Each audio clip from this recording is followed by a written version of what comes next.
তিন ম্যাচ শেষে 4 পয়েন্ট নিয়ে ডি গ্রুপে সুবিধাজনক অবস্থানে আছে বাংলাদেশ।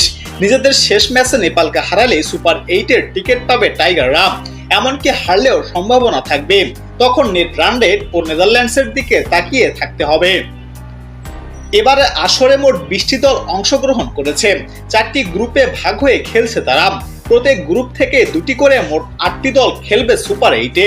পরের পর্বের জন্য র্যাঙ্কিং এর ভিত্তিতে আসর শুরুর আগেই প্রত্যেক গ্রুপ থেকে 2টি করে দল বাছাই করে নাম লেখাবে। ডি গ্রুপ থেকে D1 নামে ছিল দক্ষিণ আফ্রিকা আর D2 নামে ছিল শ্রীলঙ্কা। দক্ষিণ আফ্রিকা ইতোমধ্যেই সুপার 8-এর কোয়ালিফাই করায় D1 হিসেবে খেলবে তারা।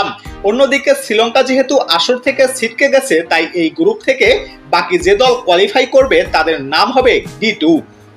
অর্থাৎ যত পয়েন্ট নিয়ে সুপার 8-এ কোয়ালিফাই করুক বাংলাদেশ, তারা D2 হিসেবেই পরের পর্বে যাবে।